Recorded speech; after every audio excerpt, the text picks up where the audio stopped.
সনাতনী জেগেছে, তাই এসআইআর নিয়ে ভয় পাচ্ছেন। ভয় কেন পাচ্ছেন প্রশ্ন তুলছেন বিজেপি নেতা মিঠুন চক্রবর্তী। কেন ভয় পাচ্ছেন? আপনারা তো এত শক্তিশালী দল, কেন ওরা বুঝে গেছেন এবারে সনাতনী জেগেছে। সনাতনী জাগা মানেই তৃণমূলের বিসর্জন। আর আমি তো সবাইকে বলছি যে সনাতনী জাগুন, গর্ব সে কহো मैं সনাতনী হুঁ। এর থেকে বড় কি বলবো। ফের ভুরি ভুরি ভুয়ো ভোটারের অভিযোগ, আর এবার জলপাইগুড়িতে তৃণমূল পরিচালিত খড়িয়া গ্রাম পঞ্চায়েত, যেখানে অন্তত 900 জন মৃত ভোটার রয়েছে বলে অভিযোগ, যার মধ্যে একটি বুথেই অন্তত 55 জন মৃত ভোটারের নাম রয়েছে বলে অভিযোগ।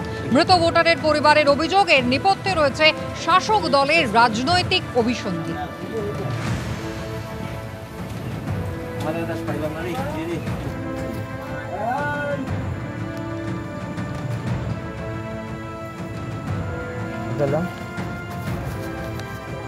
তো বলা হয়েছিল অঞ্চলে, যা বলা হয়েছিল অঞ্চলে যেমন একটু দরখাস্ত দেওয়া আছে। আচ্ছা, বাবার নামটা কেটে দাও।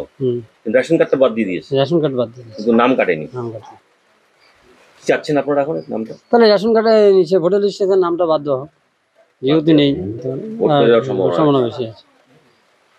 আপনারা যাচ্ছেন নামগুলো সব কেটে দাও। কেন কাটছে না কি মনে হচ্ছে বলেন তো? এখন কেন কাটছে না কি মনে হচ্ছে, এটা তো মানে যারা এই কমিটিতে আছে তারাই বলতে পারবে এটা কেন কাটছে না, কি সেজন্য কাটতেছে না। আমরা এখন তো ওরা যদি না এসে আমাদেরকে বলে যে নামটা কাটা হোক বা কিছু হোক, তাহলে আমরা কি করে এখন আমি ওদেরকে তো সবকিছু আমরা যাই বলতে পারছি না।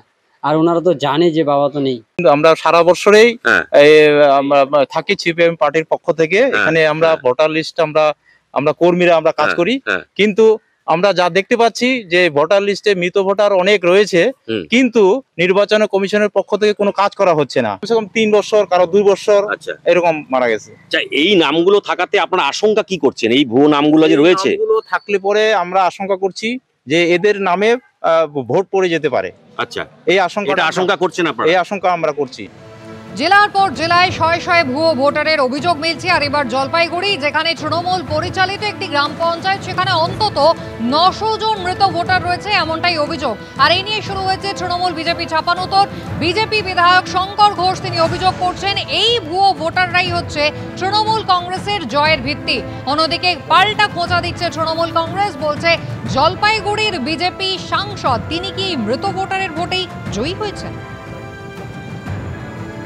বারবার করে মমতা ব্যানার্জি তার দলের চিৎকার থেকে এটা প্রমাণিত হচ্ছে যে এই ভোটাররাই তৃণমূল কংগ্রেসের জয়ের ভিত্তি হিসাবে তৈরি হয়েছে।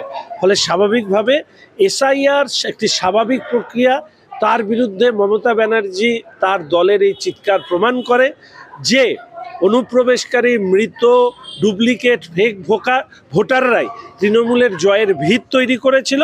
তিনি ভয় পাচ্ছেন এরা সরে গেলে তৃণমূল কি বলে ভূপতিত হতে পারে, তার জন্যই তারা এই ধরনের এসআইআর এর বিরুদ্ধে যুদ্ধ ঘোষণা করেছে। লোকসভা নির্বাচনে জয়ন্ত রায় বিজেপি প্রার্থী লিড পেয়েছিলেন, তার মানে মৃত ভোটাররা গিয়ে বিজেপিকে ভোট দিয়েছিল বলে লিড পেয়েছিলেন। আমি জানি না, শঙ্কর তো পলিটিক্যালি পড়াশুনো করা ছেলে বলে জানতাম।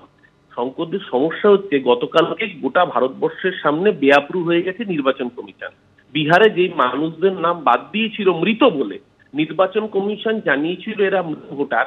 এরা গিয়ে ইন্ডিয়া জোটের নেতৃত্বের সাথে যোগাযোগ করেন। গতকালকে সেই ছবি সারা ভারতবর্ষের মানুষ দেখেছে। রাহুল গান্ধীর দুপাশে অসংখ্য মানুষ দাঁড়িয়ে, যাদের প্রত্যেককে মৃত বলে ঘোষণা করেছে নির্বাচন কমিশন এসআইআর করে বিহারে। এই যে 900 মৃত ভোটার বলা হচ্ছে, 900 মৃত ভোটারের বাড়ির লোক কি ডেথ সার্টিফিকেট জমা দিয়েছে, নাকি বিজেপি বলে দিচ্ছে তাই এরা মৃত? আর যদি মৃত ভোটারের ভোটে তৃণমূলের যদি লাভ হয়ে থাকে, তাহলে ওখান থেকে জলপাইগুড়ি থেকে বিজেপির এমপি জয়ন্ত রায় জিতলেন কি করে? তাহলে মৃত ভোটারের ভোটে কারা জিতছে? এরা নিজেরা যে কথা বলছে আজকে সকালবেলা বিকেলবেলা সেই কথার উল্টো কথা বলছে।